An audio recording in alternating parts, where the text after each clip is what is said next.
chun nu lung mol chan ding do la ir zai hung rel no gro kan ngai en che chun nu le zu fo u le nau hai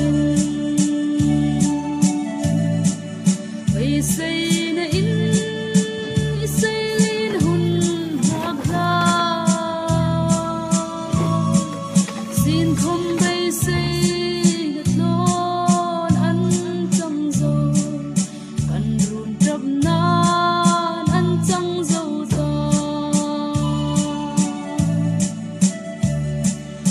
i chang no chun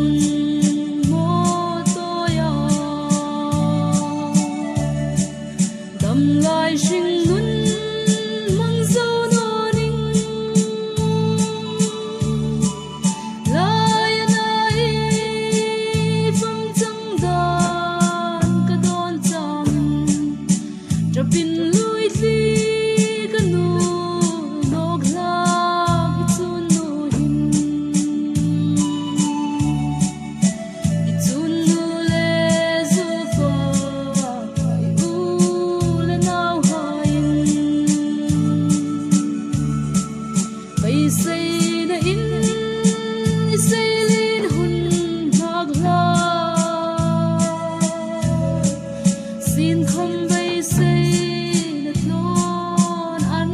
chang zo kan run trap nan an chang zo ta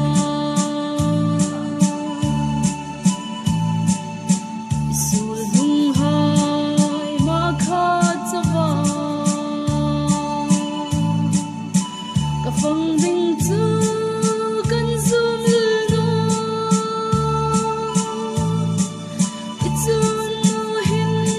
ka ngai thim thei lui lo nang ngai trap lai pu nang bang sai ka rel thei lo i chun nu le zu fo u le nau hai bai sei na in sei lin hun hak la sin khom bai sei na lon an chang zo kan run trap nan an chang zo ta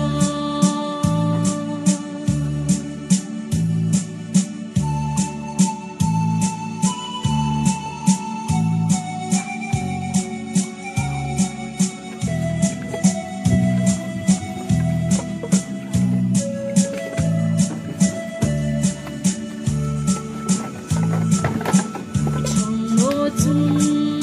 ei run in su ril tui angin a de zo ta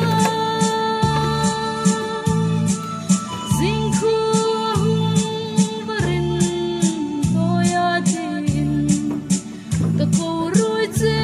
kir zai hung rel no ding lo i chun nu le zu fo u le nau hai bai sei na in sei